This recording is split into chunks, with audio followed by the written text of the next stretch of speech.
Hey, good morning to all my friends and family, and welcome to Jim's 5am Club. As you can see, we can see the Harbour Bridge in the distance there. It's early morning, it's Saturday morning, and I'm on my way to work, so I thought I'd just punch out a Jim's 5am Club just to kick off the day and see where it leads us. Today what I want to do is have a chat to you about a book summary that I recently read, and the book is entitled Feel the Fear and Do It Anyway, and the author is Susan Jeffers. Susan Jeffers was the author of this wonderful book entitled Feel the Fear and Do It Anyway. Anyway, let's go on a walk and talk and chat away as we're going. So fear is just one of those topics that we can never stop talking about. It's just wonderful to be able to dig deep into fear and get a better understanding of it, because it's something that impacts us all in our lives in various ways, and it all goes back to our childhood, because what we've got to understand is that fear is originally brought into our lives to protect us from real dangers. But what happens is, as we grow and develop and move through life, fear changes, morphs, and instead of being something to protect us from real dangers, fears become things that hold us back from achieving joy and allowing us to grow, develop relationships and become better versions of ourselves. So the author kicks off the book by talking about how we are conditioned from a very early age in our lives to be fearful, to be worried about fear, and to be controlled by fear. Most importantly, how many people do you know who have grown up and are conditioned and controlled by their fears, many of which, of course, are irrational fears? You remember when we were kids, being told about the bogeyman, or told about the babula in Greek. And once again, it's all about fear and control from a young age, which gets out of control as we get older, because we start developing a litany or an inventory of fears which hold us back and causes great grief. So what the author talks about is the thing that holds us back is our comfort zone. We tend to generate and develop a comfort zone in our lives, and want to stay in that comfort zone, and are fearful from moving out of that comfort zone because of the fears that we've designed or others have designed around us to keep us jailed, I guess is another term, in a comfort zone which in many ways is of our making, but sometimes that comfort zone is made by other people around us. Our parents, our grandparents, uncles, aunts, school teachers, peers. We tend to absorb other people's fears and comfort zones, and these things are quite limiting, as we said, and if not articulated, if not thought about, we end up spending the rest of our lives living as a bonsai plant and not really growing beyond the little pot that others have potted us in, or worse still, that we've potted ourselves in. So what do we do? How do we use this knowledge? The author talks about the importance of expanding our comfort zone by doing something uncomfortable every single day. How's that for a to-do list to add to the top of your list? Today, I've got to do something which I find uncomfortable.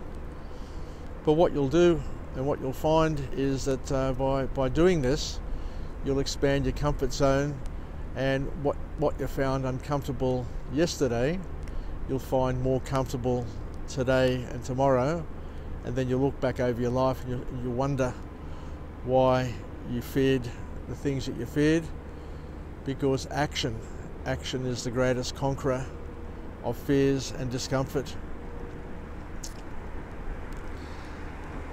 Another very important point that I got out of the book, which I absolutely loved, was the way you overcome the fear of scarcity is through giving, through becoming generous.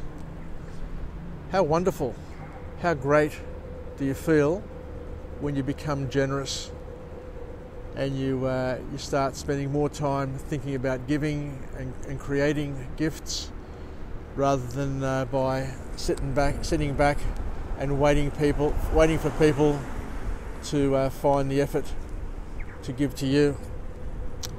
But the real clincher in this book was the following, and this is a great learning and something that we all need to understand and pass on as quickly as we can to our friends and family and people around us. The real clincher for me in this book was that there are studies that show that less than 10%, let me repeat that, there are studies which show that less than 10% of your fears actually transpire. I'll just give you a moment to think about that and have it sink in. Less than 10% of the things that you fear actually happen. How beautiful is that? How liberating is that, to think that less than 10% of the things that hold you back actually happen.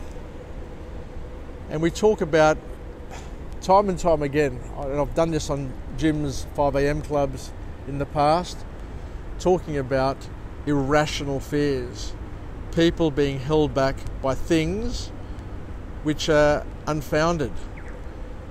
So most worries, most of the things that create anxiety and stuff us up and stuff the people around us up in our lives and cause people to live unfulfilled lives, to have people living in fear, jailed by irrational fears, are unfounded. If you just did everything you wanted to do, then in most cases, in the majority of cases, the fears that would have been holding you back in the past would never materialize in your life. So how awesome is that?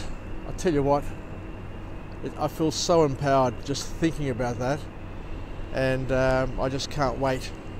Just can't wait to launch this day and just do a lot more things and not worry about the things I normally worry about. But you also got to understand that thinking positively doesn't mean that you're denying reality. It just means that you're accepting reality, but you're not allowing it to dominate you.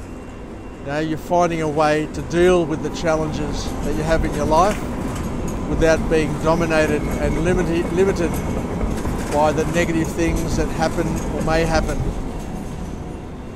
So it's important also in our lives not to get defensive, to be grateful, and to learn to reframe situations, because we're going to have negative people around us.